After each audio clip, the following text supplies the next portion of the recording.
Pokemon Mystery Dungeon, Explorers of Death.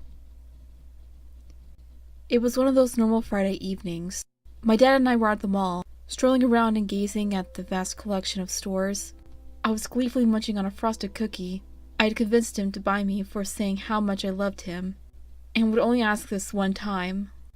I still don't see how he hadn't already caught on to my not-so-hidden pattern. After several minutes of aimless wandering, I finally found a store that caught my attention. GameStop. I squeaked as much as when a little child gets a new puppy, before even asking for permission. I raced into the store, my father regretfully following me in. I ran to and fro, carefully examining every game up for sale. Most of them I either had already, or seemed tasteless and dull. I groaned, and was about to give up hope when my eyes caught on a game I hadn't noticed before. Pokemon Mystery Dungeon Explorers of Sky. My spirits soared as I greedily snatched the game from the shelf and sprinted back towards my dad. A flicker of horror passed over his face when he looked at the price tag as I presented the game to him. At first he said he wouldn't buy it for me, but I gave him the puppy eyes and lied to him that I wanted the game for a very long time.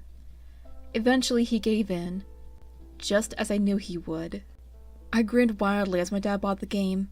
I giggled like a child who's had way too much sugar as I clutched my new Nintendo DS game. I skipped and hopped all the way to the car, then suddenly cursed under my breath when I realized my DS was at home, a little crestfallen, but not enough to completely dampen my mood. I opened the game case and read the instruction manual. By the time we pulled into the driveway, I had every word of the manual engraved into my skull. I flung open the car door, narrowly missing impact with my dad's head, and dashed into my room, knocking over countless items as I searched for my beloved DS. Once I found it nestled under a pile of papers and unread magazines. I gingerly held it in my hands, as if it were some holy item given to me to save the world. After a split moment, I hesitantly popped the new game into the DS without a second thought. I leaped onto my bed and impatiently waited for the game to load. I irritatedly sighed as the seconds ticked by with one black screen on my DS. I immaturely shook my DS, willing to work it faster. My breath caught in my throat as the screen suddenly burst into life. The intro had started playing. I gawked at the detail and pixelated beauty. That was the masterpiece. Once the beginning animation was over, I still took a moment to gaze at the artwork of the title screen. I was very easily impressed. Once I had finally finished savoring over every small detail, I selected New Game, which was the only option available. It took me straight to the personality quiz, which I had been expecting. It asked for my gender. I chose female, since biologically I was a girl. Then the questions rolled in. I wanted to be a Vulpix. I needed a Vulpix. I was a total and absolute Vulpix-obsessed freak, just like many other Pokemon fangirls. I had been longing for a long time to finally have a Pokemon game where I could play as Vulpix. Or more so, I had been longing for said goal since I read that you could be a Vulpix in the instruction manual. But that was still a long time for me. Regardless of the motivation or reasoning behind it, I was going to be a Vulpix, and I wouldn't accept any other. I answered the questions honestly, or believed I had answered them honestly anyways. The questions seemed never-ending. One came after another, slowly whittling away at my already near run-out patience. Just as I thought I couldn't take it anymore, the survey was over. I held my breath, waiting to see what I turned out to be. I hoped and prayed with all my heart I would be a Vulpix, even though obviously I was one. But every possible bit of help counts. The results came in. I was a Squirtle. Yuck! A Squirtle? Without the slightest bit of hesitation, I reset my DS. I quickly skipped through the intro and title screen, not stopping to admire the art. I instead went straight back to the personality quiz. I answered honestly again, believing that there was some sort of mistake the first time. I had to be a Vulpix. There was no way I could be anything else. The results came in once more. I was still a Squirtle. There has to be some malfunction in this game or something. I spoke as though I knew everything, despite I had only recently learned what the word malfunction even meant. I reset my DS once more, and skip straight to the personality quiz. I'll just answer everything at random this time. Let's see if I get a squirrel then. I grinned like a maniac, thinking this plan was foolproof. I didn't even care about getting a Vulpix anymore. I just wanted something different. Getting an Eevee or something would have been nice. I answered randomly, without hardly even looking at the questions, and the results came in for the third time. Squirtle. Forget this! I shut off my DS and pouted. This wasn't fair. I finally had a dream game where I could play as my dream Pokemon, but no. I had to be that ugly, horrible, stupid turtle. I wasn't going to give up though. I was going to be Vulpix no matter what. I sat for a moment, thinking about my possible options. That's when it hit me. Oh yeah, God, I'm such an idiot! I exclaimed to myself. I raced into the computer room, knocking over more items as I did so. Thankfully, the computer was already turned on. I didn't have enough patience to sit through and start it up. I opened the internet, went to the address bar, and typed in humanity's best virtual friend, google.com. Alright, how to get Vulpix in Pokemon Mystery Dungeon Explorers of Sky. I said aloud, to no one in particular. Enter, I shouted once I had finally finished typing. I quickly remembered to press the enter key as I did so. I clicked on the first search result. Enter the questions with these answers, and you'll get Vulpix as your starter. I said in relief as I read the answer to my problems. I ran back to my room to retrieve my DS, but I was stopped short. Honey, me and your father are going back into town because someone forgot to get something, my mother called to me from the kitchen. I said I was sorry. I heard my dad start to protest, but it was cut short. Will you be alright by yourself for an hour or two? My mom asked me. Yeah, sure, I'll be fine. I called back and went into my room. DS the only thing on my mind. Alright, we'll see you in a little while. I heard the door shut as I left, but I didn't pay any attention. At that moment, an asteroid would have collided with the Earth, and I wouldn't have noticed. I was too focused on answering the questions accordingly to what the internet had said, and finally getting my Vulpix. Once I was finished answering the survey, my heart stopped beating for a moment. I wanted to see what would happen. I waited, and waited, and waited. Moments turned into seconds, and even into a solid minute. I was starting to get worried that I may have actually somehow broke the game. I nearly leaped out of my skin when static suddenly burst into the screen, but as soon as it was there, it was gone, replacing it with a marvelous icon of Vulpix. Yes! Yes! I shouted victoriously in the air. The call summoned my little Dachshund into the room, barking her heart out. Oh, Lily, this is so awesome, isn't it? She gave in response, which I took as a yes. As I walked back into my bedroom, the game led me to the next screen, where I got to choose my partner. I knew exactly which one I was going to choose. I selected a male Shinx as I leaped back into my bed, with Lily jumping up alongside. I named him Shadow, in honor of my beloved Shadow the Luxray, and my Pokemon Diamond. The screen went to black. I squealed, thinking of what the game was going to be like. I had no idea what was going to happen. I had gone distinctly out of my way to avoid spoilers on the plot and storyline. For once, I wanted to be surprised and not have any clue what was going to occur while I played. And I sure as hell was. The screen stayed black for a few minutes.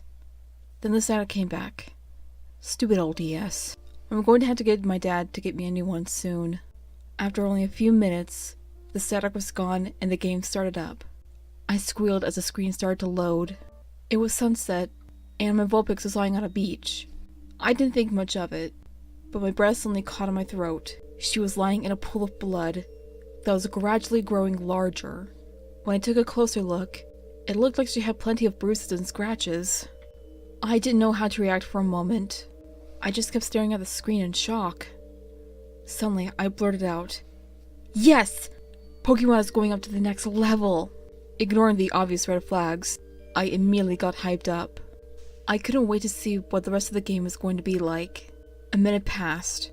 I had thought the game was going into a cutscene, but apparently it wasn't. I pressed the A button to see if it would trigger anything. Nothing happened. I mashed on more buttons. It still remained the same. I angrily sighed, my patience about to snap. Suddenly, A shank started to slowly creep onto the screen, which I assumed was Shadow. Something was very strange about his sprite, though. Instead of blue and black, his colors were white and dark gray. Whoa! Our partners get to be a special color! Blindly accepting that fact, I waited to see what would happen. A text box appeared for Shadow. I heard it around here somewhere. No, it was just nothing. He then noticed my Vulpix and appeared shocked. Then he ran over towards her.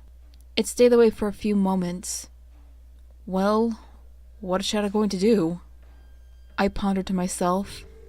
Suddenly, electricity started to spark from Shadow. Another text box appeared for him. Kill her and make us right. Kill her and make us right. Kill her and make us right.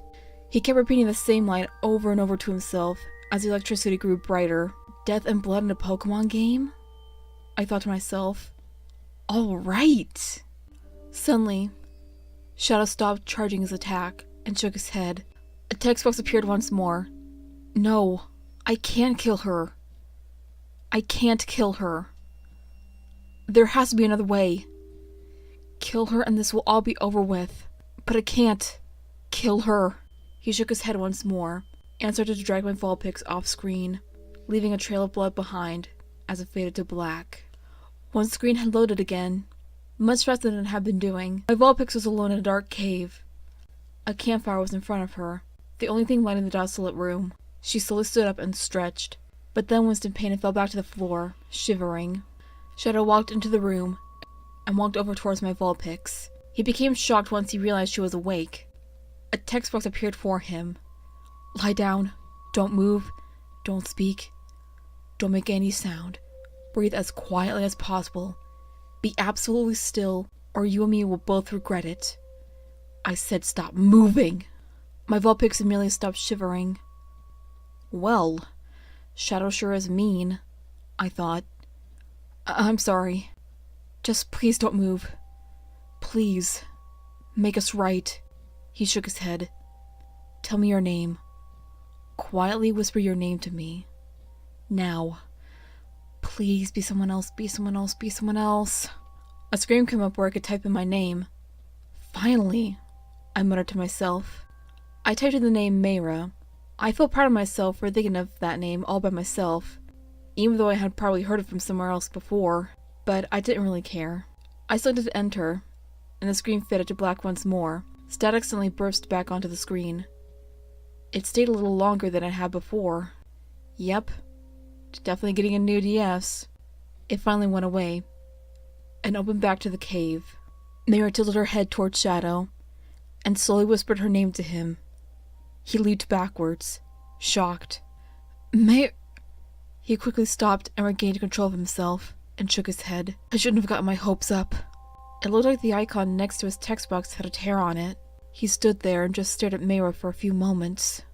She suddenly opened her mouth, as if about to speak, but Shadow slammed his paw down on her muzzle. I told you don't talk. Mayra started shivering, as if she was going to cry. Stop moving, please. She'll hear you. Stop! He shot a bolt of electricity at Mayra, barely missing her. She became still as a stone. He watched her for a minute, as if to see if she would move again, then sat down. His sprite seemed on the verge of crying.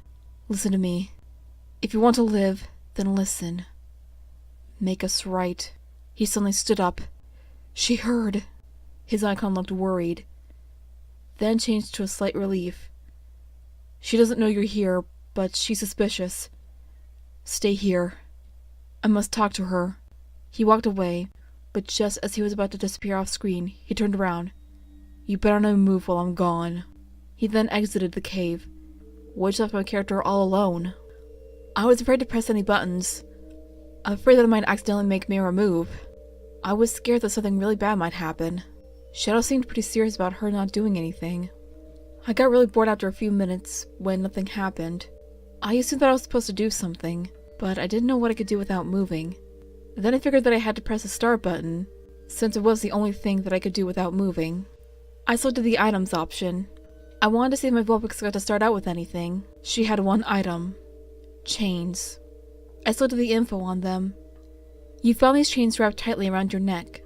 You don't remember how you got them, but you can't take them off. It couldn't do anything, so I exited out of it. I looked at all the other start menu options, but none of them held anything of interest. Once I exited out of the menu and was back in the cave, Mary closed her eyes and looked as if she was asleep. The screen slowly faded to black. I waited for something to happen, but nothing did.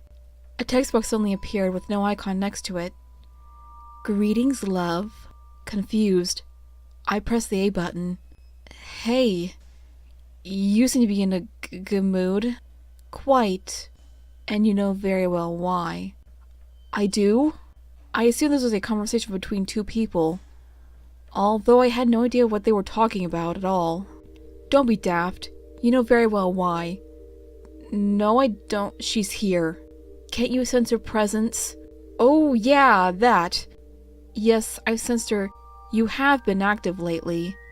Yeah? I'm waiting, love. I thought I found her, but she got away from you, didn't she? Oh, yeah. I tried to chase her, but she got away. It's alright. At least you know she's around here somewhere. Yeah, I'll get her next time. Something troubles you? What? Why do you think that? Love, it's alright that she got away. I'm honestly not mad. Just be sure to kill her soon. Slaughter her. Show that rat no mercy for stealing our life. I will.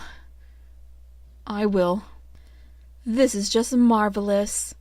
We'll finally be able to live normally, like we're supposed to be. Yeah. She's here. Huh? Yeah, we know she's here. She's in the dungeon. What? She is? That ignorant little... Love? What is it? Don't let her find me. Kill her. Please. I will. Kill her and make us right. Please. I will. I promise. Thank you. Love? Love? What? Nothing. Just thinking. I must go now. Take care. Don't get yourself murdered. I won't, love. The last text box disappeared, and the screen faded to Mayra, except she was standing in the middle of a dungeon. She was standing up, so I walked a step forward, then backwards. Nothing happened. All right, finally, I get to actually move. Lilia stood beside me at my sudden remark. I brushed her fur with my hand, calming her down. It's all right. I'm getting to move. It's a miracle, isn't it? She barked once more and laid her head down, tired. I turned my attention back to the game and started walking around. After a few moments, I started to notice the odd atmosphere about the dungeon. First off, there was no music. Second, the dungeon walls and floor were chalk white with a faint pink tint. I walked around for a while and finally found the stairs. When I got to the next floor, the pink tint had become slightly darker. After taking a couple of steps, I saw a blood stain on the floor next to a skull. Yes! I whispered to myself, happy that the game is going to continue to have a dark theme to it. After coming across a few more skulls and bloodstains, I found the stairs. I went to the next floor. The pink hue had become slightly darker again. When I walked around, I found even more skulls and bloodstains than before. But what slightly shocked me was that in one corner of the room, I found a metal table with chains and handcuffs on it. In another room was more torture equipment. I was getting a bit uneasy, thinking that this may be a bit too much for a Pokemon game. Despite that, I continued onward to the next floor.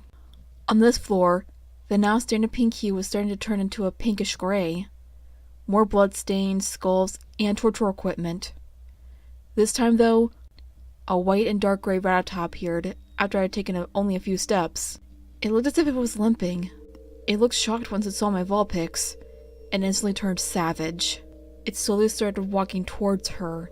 Seeing as it was obviously hurt, and just the fact that it was a Rattata, that turned out to be a major miscalculation. It took 13 turns to knock it out, and it did a fair amount of damage to Almera before it fainted. Thankfully, there weren't many Pokemon to fight throughout the whole dungeon. As I progressed onwards, though, the environment slowly became more gruesome. I soon found a table that had some sort of internal organ on top of it, with a knife stabbed into it. I stupidly stared at it for several moments, not believing what I saw. Whoa, I think they went a little too far with all this. I shivered as I spoke to myself. A little blood and a couple of skulls were neat, but I thought this was starting to be too much for a kid's game. That's when I noticed something. I could now hear a heartbeat in the background music. It was faint but definitely there. There was also a long pause in between each pulse. I didn't think much of it, too focused on the visuals of the game, and pushed it to the back of my thoughts. I slowly walked through the rest of the floors, each more painful to look at than the last. The walls were now a completely sickly gray pink. The heartbeat would get louder and quicker with each floor I went to.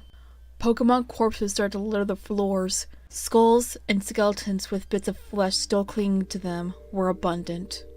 Torture equipment were plentiful, and blood was practically everywhere. A few more gray and white Pokemon appeared to challenge me, each more violent than the last. Just as I thought I was about to lose my last strain of sanity, I finally made it to the final floor at last. Static burst onto the screen before it had finished loading, though. Lily leaped beside me at the sudden noise. I patted her head and stroked her fur, calming her down. This time the static lasted for a solid minute before it went away. I was starting to get suspicious, thinking that the static was more than just my DS going dead. The floor loaded. The walls and floors were now crimson red, as if drenched in blood. The heartbeat had stopped, so there was no music at all. Mira slowly walked forward, without me even controlling her. A text box suddenly popped up with no icon. "Love? Is that you?" Mira walked a few more steps forward, then leaped backwards in shock as she saw something off screen. Then she slowly crept forward, each step taking a few seconds. What I saw made my breath catch in my throat. A severely beaten up and bloodied Squirtle was chained to a wall. Parts of his skin were ripped off, exposing muscle tissue. Its eyes were ripped out, only black eye sockets remaining. "Speak to me. Please, love, say something." Mira backed up a few steps, then turned around and ran. She didn't make it far, though, and crashed into Shadow. The two stared at each other for a few moments, when a text box appeared for Shadow. "Mira?" There was a pause. "You idiot!" His icon looked furious, as if he was about to leap out and tear Mira to shreds. "What? She's here? Kill her! Kill her now!" Shadow started charging up an electric attack. Mira shivered, and backed up a step. The light from the electricity slowly grew larger and brighter, so much that it got painful to look at. Shadow suddenly stopped charging his attack. A text box appeared. "Love? What are you doing? Kill her this instant, before she destroys us!" "I can't." Shadow's icon looked sad and defeated. "I can't kill her." "Why not? Why can't you kill her? Love, snap out of it, please! Slaughter her. Give us our life back. Make us right." "No." "No? We'll never be right." "What are you talking about? Just kill her, this will all be over with. Things will be perfectly normal." "I don't love you." "What? I hate you. You sadistic monster. We'll never be right. And I love Mira." There was a long pause, the longest so far. I gawked at the screen, uncertain of what to expect next. Several minutes passed. I thought that maybe I was supposed to move. I tried pressing a button, but nothing happened. It was still in the cutscene. Static suddenly burst onto the screen once more, except this time it would flicker for a brief moment, then go back to the dungeon. "No! Kill her before she—" I could hardly read Shadow's dialogue through all the static. I couldn't read the last part of his sentence. The screen suddenly cut to black. There was another small pause. A loud cracking noise suddenly burst from the speakers. That sounded like glass breaking. I nearly leaped out of my skin, caught off guard. Lily started throwing a barking fit at the sudden commotion. I petted and stroked her fur, trying to calm her down again. "It's all right. It's all right. It's all right." I was mainly trying to calm myself down. This was one of the most emotionally nerve-wracking games I had definitely ever played. I turned back to the screen, which was still black. Moments turned into seconds, which turned into minutes. Static started to slowly fade in. Text would pop out at random places, but it was too difficult to read. I prepared myself for anything that could possibly happen. With everything I had just recently seen, I believed that nothing could shock me anymore. Despite how much I braced myself, I let out a slight scream of sheer terror at what I saw next. That Squirtle appeared in the middle of the screen amongst all the static. It looked different though. Its flesh was completely torn away apart, exposing internal organs and bone. Blood poured from the numerous gashes along its body. The thing's shell was cracked open, a vile, bubbling, green goo oozing out. It now had small, red eyes, with eye sockets that were much too large. The top of its head was cracked open, exposing its still pulsing brain, with even more blood gushing out of it. It had razor-sharp teeth, its grin stretching off the edges of its face. But the worst was the tail. The tail itself was very long and torn just like the rest of its body, but the end of the tail curled around a sharp, blood-stained dagger. The knife was the main reason I screamed, since I had a large fear of knives, along with the fact that the thing was a zombie, which isn't my cup of tea either. After a couple of moments, it disappeared from the screen, as did the static, leaving a black screen behind.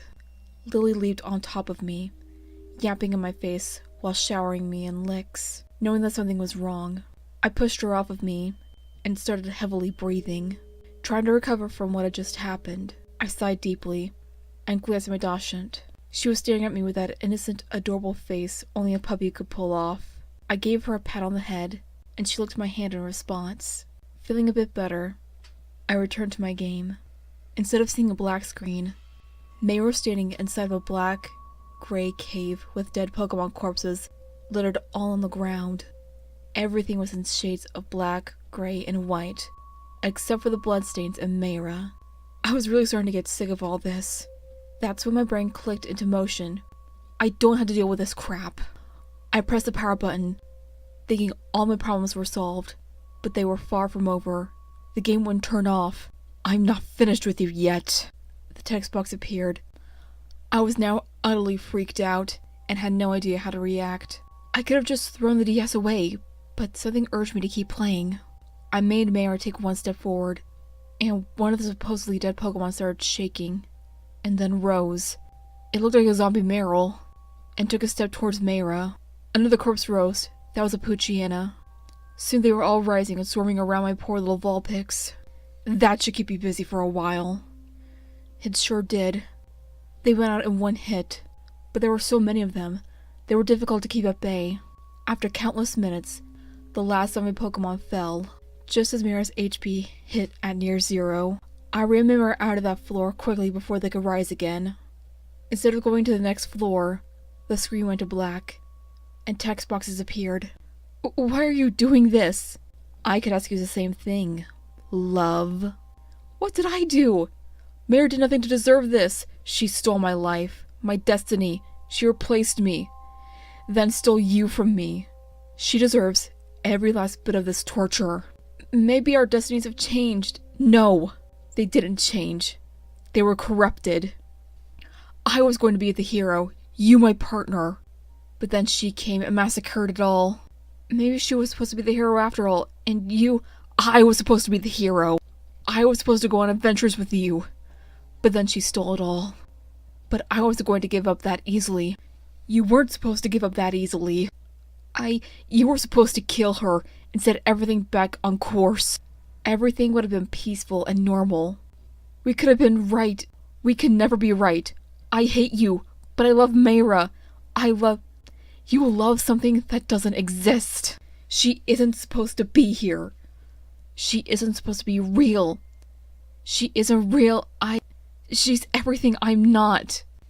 Everything I wanted to be. A collection of unrealistic dreams that could never come true and never will be. But you couldn't accept me for who I was. I wasn't good enough for you. I was the real one. The the one in need who was crying out to you for help. But you succumbed to your own greed and left me for her. Now I've turned into this thing. I'm my own nightmare. I didn't want to be this. You turned me into this horrid creature, and now nothing can be undone. Well, what do you have to say for yourself? I'm sorry. Sorry, huh? Well, but I still love Mayra. I can't believe you. You greedy, self-centered demon. I'm not the demon here. Yes, you are. You can't just look past my flaws and just accept who I truly am. So you desert me for someone who I'm not. I've had enough of this. I'm done trying to reason with you. She's corrupted your thoughts beyond repair. What? If I have to take you back by force, then I will. I will slit her throat and tear her apart limb by limb. Once you see she's truly nothing, then you'll come back to me, and we'll be right. No, don't you dare. We'll be right. We'll be right. It will all be right. No!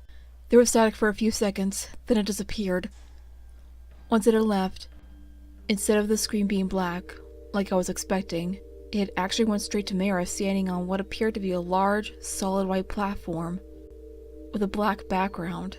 There was no audio at all. I walked a few steps, but nothing happened.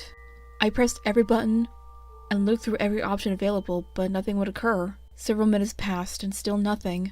I couldn't think of anything to do, so I just waited even more. 5 minutes, 10 minutes, 15 minutes. Nothing would happen. I decided to put my DS down, still leaving it open. I sat up, causing Layla to grunt in annoyance next to me at disturbing her slumber. I half-heartedly giggled and patted her head. She looked at my hand and laid her head back down, trying to get back to sleep. I sat on the edge of the bed for a few minutes, trying to decide what to do. Just as I was about to give up and leave, a sudden beep noise came from my DS, causing me to stop short. I picked up my DS to see if anything had changed, but Mayra was still at the same place. A loud beep emitted from the speakers again, though. I walked Mayra a few steps to see if that would trigger anything, but still nothing else would happen. The beep sounded for a third time. I looked at the screen and realized that Shadow was standing in front of Mayra. I hadn't noticed him before, as he blended in with everything else. A text box popped up with Shadow's icon, looking defeated. It's no use. Electricity started to spark up from his paws. Mayra backed up a step. Please stay still. The electricity grew even larger, covering up almost half the screen. My hair started to spike up, like when you're about to be hit by a lightning bolt. This would be enough to kill both of the... The electricity suddenly went away. Shadow shivered, then collapsed to the ground. Blood started to pool around him. Mayra looked shocked, then ran to his side, allowing me to get a better view of what happened to him. I gasped at what I saw. He had been sliced in half. The scene stayed the same for a few minutes, until Shadow raised his head and spoke. Looks like I failed. He fell back to the ground once more, and didn't move again. Such a waste, isn't it? The text box appeared. Mayra looked shocked and jumped up, then looked around. If only he could have looked past his greed, then none of this would have happened, and you could have peacefully died. But what's done is done, I suppose. There was a pause. Ready to join him?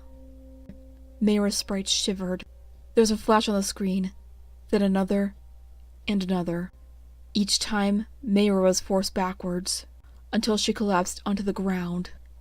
Then appeared to be cuts on her, with crimson blood gushing from her wounds. She was heavily breathing. She struggled, and started rising. Just as she had stood back up, there was another flash. When the brightness had cleared away, I saw a knife had been embedded in her forehead. She staggered, then fell over on her side, unmoving. The text box appeared again. You should have just accepted who you are. Then disappeared. Several minutes passed, and nothing happened. Eventually, the light on my DS went red. A few more minutes came and went, with still nothing. The screen suddenly cut to black. Large white text appeared. You aren't dead yet. You never will be. A pause. I waited. Have pleasant dreams. My DS then turned off, out of energy. Relief, unlike ever before, washed over me once my DS died. I sighed and lay back on my bed, Lily grunting in annoyance once more.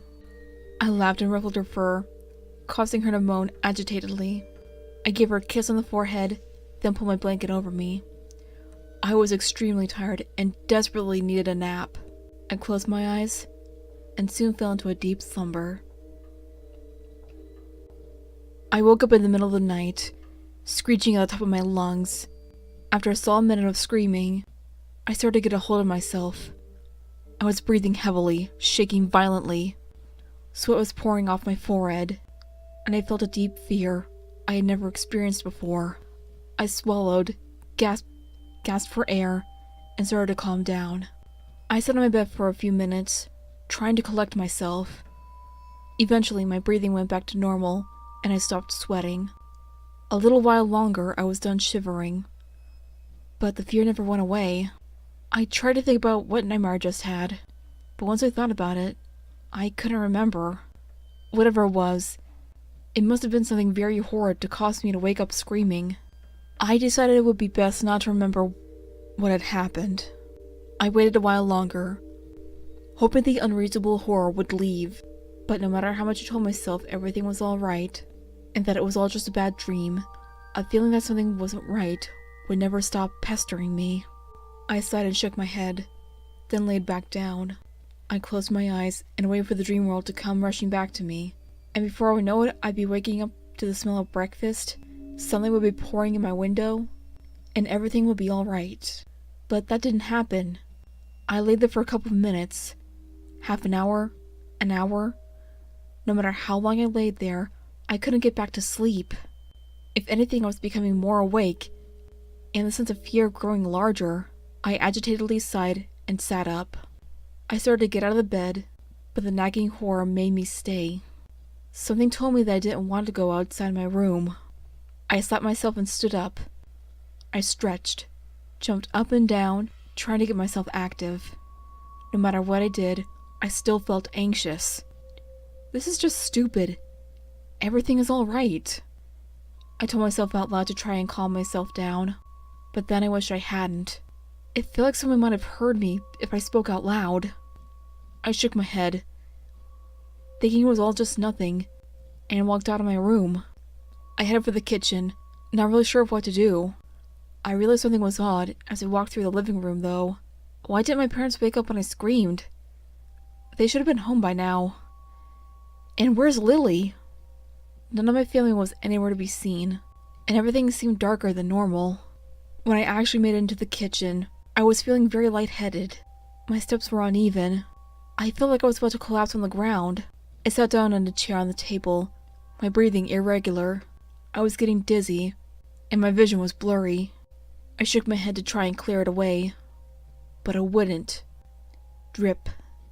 Drop. My thoughts instantly cleared as I stood straight on my feet, still a bit dizzy. I staggered over to where the sound was coming from. After a minute of searching, I found myself standing in front of the sink. Everything was fuzzy, and I couldn't focus on anything. I closed my eyes, took a deep breath, and when I was sure I had control over myself again, I opened my eyes and screamed. Lily was hanging over the edge of the sink, her throat slit open. Blood was dripping from her neck onto the floor. Her side had been cut open, with muscle tissue and bone having been torn out. Her arms and legs were ripped off, and were put together as an X, with her heart on top of it. The whole sink was a bloody mess.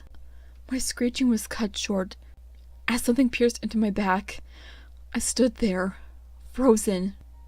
Then I slowly fell to my knees, as the dagger that had been stabbed into me was slowly slipped out. I clutched my flesh wound, blood starting to ooze out and onto my hands. Before I could react any further, I was stabbed again and again. Before I knew it, I was on the floor, crying and pleading for whoever the attacker was to stop. The stabbing actually did halt for a moment. Thinking I was saved, I slowly started to sit back up, but before I could recover, I felt a piercing pain in my head. I fell over on my side and slowly started to lose consciousness. Before the darkness completely swept me over, I could faintly hear the words in my head.